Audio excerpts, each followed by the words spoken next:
What's it like to take a leap of faith, leave corporate, and start your own startup? Today, we meet with Marcus, the founder of Waves CPAs, to hear about his journey in year one. You don't think of it from the lens of like, I failed and now I'm never going to succeed. No, it's I failed, but what did I do wrong? And then how do I do it right, the next time? If we keep focusing on just doing a little bit better every single day, we're going to end up in a much better place.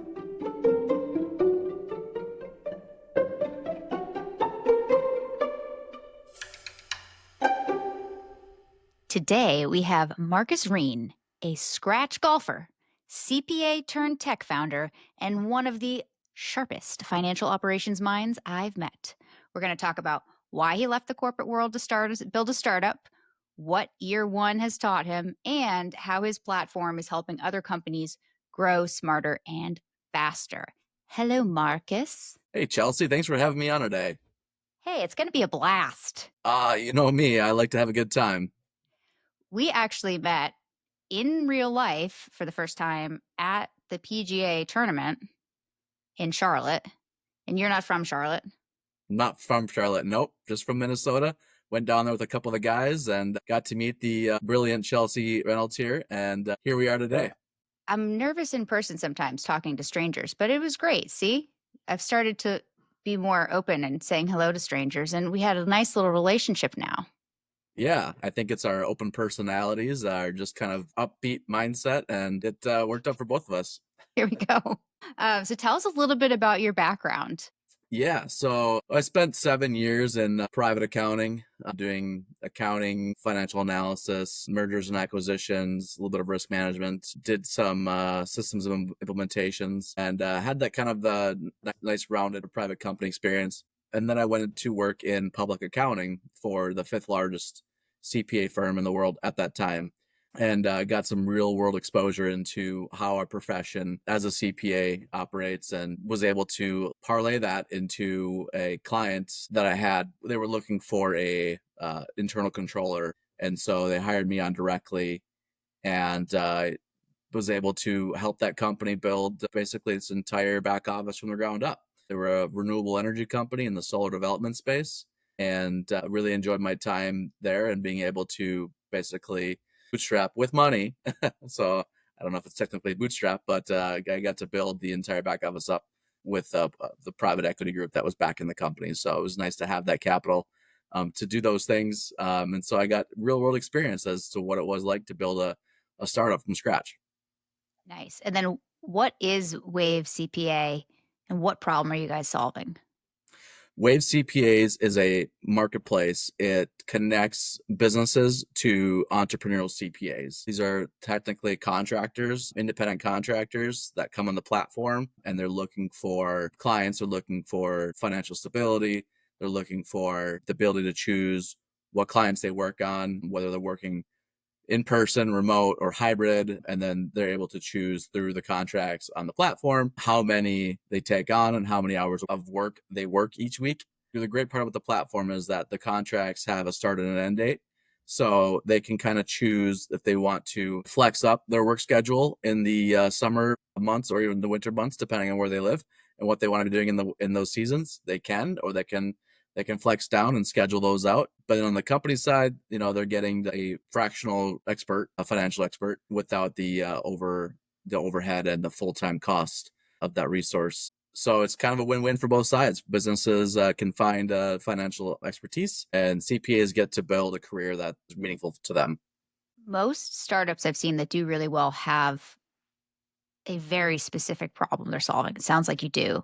How are you different than the traditional hire a full-time finance person or let's go use a CPA firm? On the hire a full-time person, it's hard to hire a CPA, mostly because there just aren't enough of us. I think there's something around 670,000 CPAs in the country, and there's a lot more companies and people, and CPAs serve taxes and audit services. So that takes up a lot of the licensure. And so we just need more CPAs. Not having enough CPAs to go around to every company is a challenge. And by bringing in a fractional CPA, you can actually spread that expertise across multiple companies as opposed to one company. Internally, I'm finding it interesting that more and more people that tell me that they moved to a 4-day work week have seen their team still get the job done. So that kind of tells me that most employees as a W-2 are already stretching their time out throughout the week to take on less work. So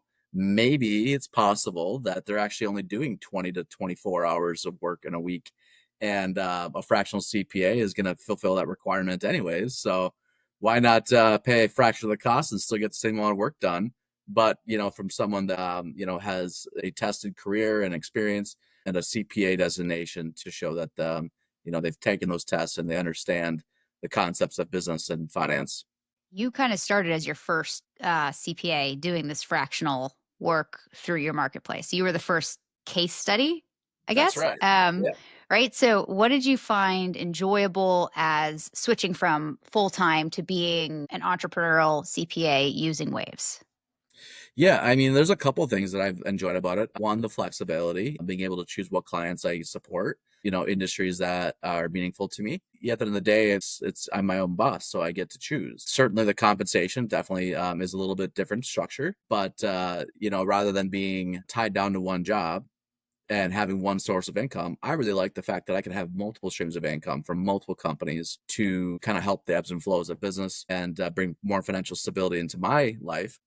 And then lastly, I just like the diversity, being able to see multiple companies and be able to offer my insights and expertise and drive value in companies where they're really, seeking out that guidance and expertise and they just don't have it in-house. And to go out and find it and hire it and have it be the right person is, risky and expensive and potentially takes too much time. But being, there right then and being able to help them and personally, I get to see more and explore more, and I'm a very curious person, so I get to learn more, and that's what I like to do. So it's kind of a win-win-win-win.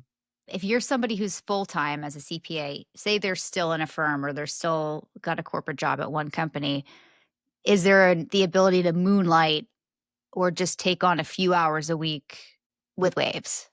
Yeah, absolutely. We do have a Moonlight feature built into our platform. It's kind of a way for CPAs to come in and test it out and see if it's something that interests them.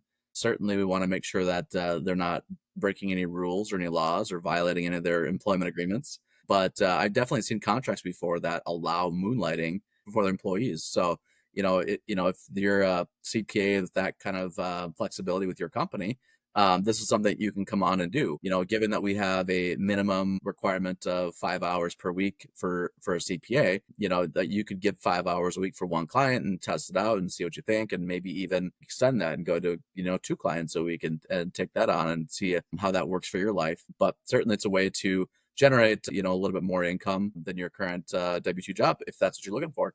I'm not a CPA, but as someone who did the moonlighting to dip my toes and see, hey, would startups pay me to help them build a growth team? It built my confidence and it gave me the ability to say, yeah, I could quit a full-time job and just do this awesome, fun, fractional jobs and pick the projects that I want. So that flexibility is pretty sweet. Pretty sweet. Definitely. Yeah. Definitely have flexibility and the ability, for CPAs to search the clients by category in terms of how big of a company are they or what kind of company are they in the industries. And then, by the contracts, are you looking for a 5-hour contract? You're looking for a contract at a certain level? You can definitely fine tune your own search on our platform. And just like, you, Chelsey, you got to go out and decide, what startups you wanted to work with. Having that choice is pretty powerful. Indeed. So let's flip a little bit to the founder lifestyle. When we met in person a few weeks ago, it was like your first day off in what, 8 months? Yep. I was like, oh, this When we poor met at guy. the PGA Championships, yep, that had been the first day I'd taken off since Yeah. probably September. What were the first 9 months of being a tech founder like? Every day is a new challenge. You're trying to solve for problems that you don't know that you don't exist yet. You're constantly contingency planning various things. Making sure that you're finding the right resources, the right team, getting the right message out to your team. And we're a tech company, so we're heavily focused on the product. So it's been a balance between making sure the product's being built right, being built simple in a way that's going to be able to succeed and sustain growth over time, while at the same time making sure it's meeting the business needs of what we're trying to do and delivering on the tools and the features that we want to promise to our CPAs and businesses that come on the platform. One thing you said there that was like to me was it's good, not just that it's good enough, but building it so that it works well, but getting it out the door. One thing that I tell clients is we can get fancier over time. It needs to work and hit the business case right away. So how has that been integral to your growth so far at Waves? Yeah, you've got a team, and sometimes your teams want to make things just perfect. They want it to be right, and they want it to be have all the tools that are in the roadmap before it launches. But at the same time, you've got to make sure it just hits the critical core of what people are looking for, and try to get to 80% of use case, and then get it up the door, because you're never going to hit 100% use case. There's never going to be perfection in what we do. Technology is never perfect. There are outages in some of the biggest companies in the world. CrowdStrike had an outage last year. You'd never think a company like that would have a breakdown in their tech. But you do your best to make sure that every tech platform you build is built right. You just got to do a couple of simple things well, and I think you can be successful. And then add to the use cases over time for where the demands are, where the feedback's coming in, and to be able to better accommodate both in our case both businesses and CPAs. What advice would you give to another founder? Two pieces of advice. Persistence is everything. When you work through some of the biggest challenges that you're kind of like, how am I going to get from here to where we need to be? You work through it and you stick with it, and you persevere. Those are small wins. Those are really big. But I will say the biggest win came probably about a month or two ago, when I reflected back on that perseverance, and I looked at all the challenges that I faced and all the pivots that I had to make. And there were so many times where I could have just said, this is, probably not going to work to bootstrap this by myself. Maybe we bit off more than we could chew, or I didn't have the experience or the resources that I needed. I didn't have any, I didn't have a big checkbook. But when I reflected on it, I realized that I'm still here today and still as passionate about what I'm doing, and know that what I'm doing are for the right reasons. And that's where my Mark Twain quote comes into play. You're never wrong to do the right thing. And I think what we're doing is important for the CPA profession and for the business community.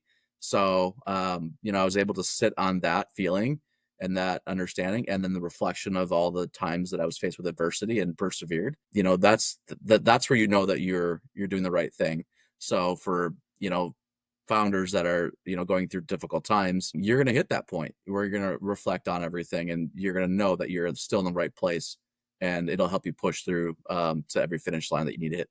I mean, the second part is perfection is not attainable. One of my Marcusisms, if you will. I had a former boss that said I had a lot of Marcusisms, but one of them is every day better than the last. No day is perfect, and no platform is perfect. I'm not perfect. I'm perfectly imperfect. And I want to get better every day. I want to learn. I want to listen to people and listen to my team and listen to our customers and hear what's important to them, and where I have an idea to execute on. It's not always gold, and I need to listen to feedback and take constructive criticism, and have grace with myself when I realize that I didn't win that day. I didn't do well. I didn't close any deals. I didn't maybe we hit some snags that we couldn't work through that day, but that's okay. Tomorrow's a new day, and it'll be better than today. And if we keep focusing on just doing a little bit better every single day, we're going to end up in a much better place. As you're talking, I was like, this takes a lot of discipline and your golf, because I've played golf a bunch and I feel like everything you're describing is what it takes to be good at golf too. How does golf tie into starting and building a company? Golf. Well, golf, there's a lot of precision in golf. You want to be precise on messaging. You want to be precise on your development goals, and you're gonna have hiccups. I think that one thing that came from my sports background as a competitive springboard diver, I was a championship diver in college and in high school, and through that, I actually learned how to forget quickly and move on and focus on the next thing. Just like in golf, you've got a split moment where your sport is being judged or scored on. So in that moment, that specific moment, you've got to do your best, But if it didn't work out, you got to go on to the next golf shot. You got to go on to the next dive. You can't sit and think about it and let it drive you crazy. You got to just move past it. Say, I did my best, I tried, and mistakes happen, accidents happen. You're still passionate about what you're doing and you're still fighting to win. So I've got a lot of sports analogies that can definitely carry me forward in business. And yeah, I think just being able to forget quickly and focus on winning has definitely helped me. So that's the translation from golf to business. How would you take, like, all right, that was a shitty chip, or that dive, my foot flippied a bit too much. How do you balance the move on and do the next one? And then also working in time and space to have reflection on what did go well so that you can improve over time without lashing yourself every single time. Yeah, it's definitely a psychological state of mind. I mean, you have to think about it a little bit, but you don't think of it from the lens of like, I failed and now I'm never going to succeed. No, it's I failed, but what did I do wrong? And then how do I do it right, the next time? What thing happened that made me not be able to execute well? And if you're looking at it from that lens of curiosity of how do I get better, then it's not so much I'm dwelling on something I did poorly. It's about being curious about why it failed or why it didn't work or why that day didn't go well or why that dive sucked or why that chip was a shank. And I've shanked chips before. They're embarrassing, but just thinking about why that happened and then just be curious about that next shot, that next thing you got to do. Because after every bad golf shot, you're put into a new position that you have an opportunity to creatively think your way out of to still finish the golf hole. So, like in business, it's not, I made a mistake and we went down this path and now I'm stuck and I don't know what to do. I'm sitting there creatively thinking, okay, this is a new situation. I haven't been in before. I get the opportunity to think through something and that a new way to approach something that I hadn't thought of before. I was going down path A. If path A led me to a dead end, I'm going to go to the side over here and I'm going to learn how to go down path B. And that's one thing about entrepreneurship is no day looks the same from day to day. And so, you're constantly evolving, constantly learning. And I think for me, that's something that I really enjoy doing. It looks like you're alone working remotely here. I'm So currently in my home office. Yep. yeah, I work remotely in all the startups that I've worked with. Um, so the mindset and doing this all yourself is one part of the puzzle. How have you used either the communities from past lives as a CPA or new communities you're joining to keep you sharp, help you grow, and put your business in the position to succeed? Yeah, I mean, it's important to find community and mentorship along the way. There's a lot of humility built into what we do. And you have to be able to sit in front of someone and take the criticism and want to engage in a conversation with them when they're not going to deliver what you want to hear.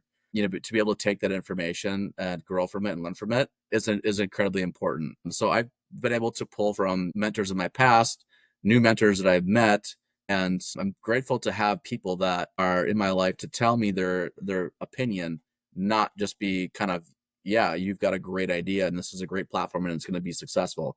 I hear that a lot from people, business owners, business brokers, M&A teams, business leaders, CPAs. Now, I hear a lot of optimism of the concept and the idea here that we built, but I don't always want to blow smoke. I want the real truth from everyone. And it's important to find the people that will give you an honest opinion, regardless of whether or not it's good for your feelings. Not to say that people are always blowing smoke when they tell me it's a great idea. They probably genuinely believe that, and that's great. But I'm sure there are people out there in our lives, especially the ones closer to us, that will, try to keep us positive by, telling us it's a good idea. In reality, they may not think it's a good idea. So make sure you're bringing people into your circle that can give you good, honest, direct feedback that you need to hear. You don't just want yes people. That's exactly correct. Let someone bring the sass and tell me the truth, man. Yeah. Let's cut through it. Let's not waste any time because there's no time available in a startup life. I need that time back. For you, you don't come from a sales background strictly. How has your first few months in founder-led sales been? Yeah. So, I mean, we started basically our sales process about 2 weeks ago. I've just been kind of hitting the ground with past relationships, new relationships, connecting with my community. I've got a great network of individuals who believe in this too, and they want to see this succeed and they want to see me succeed. So, having those warm introductions are really, really impactful. They definitely fill the schedule, and it's very appreciative. So thank you to anyone listening that has offered up a contact or a referral. It means a lot to me. And then, I'm learning to be a social marketer too. I've not really participated in social media before. I've always had a LinkedIn following, but now I'm having to learn how to do Instagram and Facebook marketing and Twitter. So we're on those four platforms. Anyone listening, go out and give us a follow on one of those four Waves CPAs. But yeah, I mean, we're having to think differently on the psychology and what CPAs we have in the platform today and what clients' our needs are, and how do we kind of match them and try to make sure we're building the platform in a balanced way with number of CPAs and the specialties that they can offer, and the clients that are on the platform and what they need, and the volume there too. We should have another episode in a year and talk about marketplace, how to grow a marketplace, because for anybody listening who's not worked at a marketplace before, you have two customers. You have the supply and demand that you have to sell on the idea of the marketplace, and it's not easy. It's so you're tackling a cool niche problem that's across the US, and you're doing it in a tough way and doing it really well so far. What's next for you guys at Waves? Yeah, I mean, what's next for us is a huge conference coming up next week. I fly out tomorrow to AICPA Engage. That's the American Institute of Certified Public Accountants. It's an annual conference where CPAs come together from across the country and take CPE classes and attend sessions, learn more about what's going on in the profession, technical matters, and then an opportunity to network in the exhibition halls too. So I'm really excited to get to that conference and see friendly faces from the past and meet a bunch of new faces anew. So, that's going to be a huge marketing effort, obviously, for our business and promoting what we're doing for CPAs. And then I'm going to come back and I'm going to hit the ground hard on clients. What small businesses and medium-sized businesses out there need a fractional controller or a fractional CFO? Do they know what that is? How do we educate them and make sure that they're getting the right fit on our platform? So that, there's going to be some one-on-one conversations there, some exploratory conversations. And then we're going to start looking at some of the bigger companies. In Minnesota here, we actually have 17 of the Fortune 500 companies in our state here. So we have a big company presence here in Minnesota. So I'm likely going to contact some of my network there at those companies and ask them if they know where they're sourcing their contractors from, their finance experts or accounting experts, and see if they have a need for more internal finance projects. They might be 3 months or 6 months in scope. Maybe they've got an internal controls project, or maybe they're a CPA firm actually, and they just did some work for a client, and the client now needs some additional help as a result of that assurance work, and the CPA firm, for independence reasons, can't perform that work. So Waves CPAs has independent CPAs on the platform, and they can definitely perform the work and help their clients. And so we'll probably look to find some partnerships there with CPA firms too. Sounds like a busy summer ahead. I'm excited for it. Yep, this gives me energy, so I'm definitely ready for it. Rock and roll. How ready are you for some rapid fire questions to All right, wrap I'm this very up? ready. Okay. See what we got here. Scratch golfer or tech founder? Which one's harder? Tech founder. Whew. What's one financial metric business leaders overlook but absolutely should not? The cost of turnover in a company is very expensive, and everyone undervalues it. They see it as the dollars and cents, but there's indirect costs to culture, tribal knowledge walking out the door that's hard to evaluate. Hmm. All right. Finish this sentence. Smart growth starts with. Smart growth starts with curiosity. Ooh. All right. And then last one, what's one thing you're working on in terms of learning or personal growth this year? I'm always trying to build better relationships with people.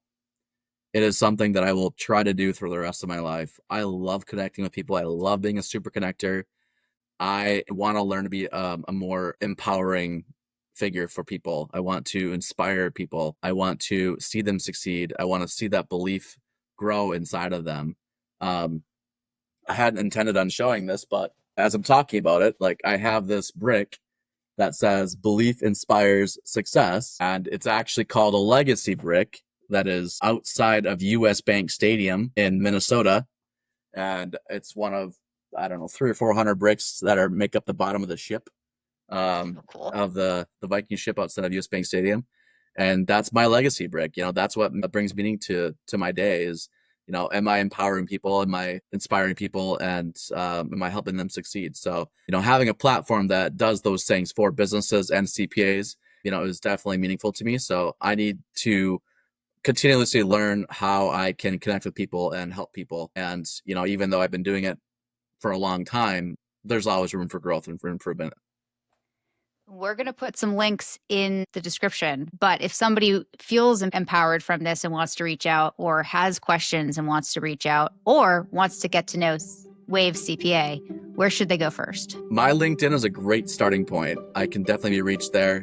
We'll put an email in there as well. I love to make connections, talk to people. So I'll respond to everyone that reaches out in those two ways. But yeah, I mean, I would love for anyone to follow our LinkedIn Waves CPAs business page, but I also have a personal LinkedIn page too to follow. Well, thank you so much for joining us. I'm pretty pumped to see what's happened just in the few weeks since we've met, and excited to see what's going to happen over the course of this year. Yeah, thanks, Chelsey. I really enjoyed being on here and talking with you today. All right. Talk to you soon.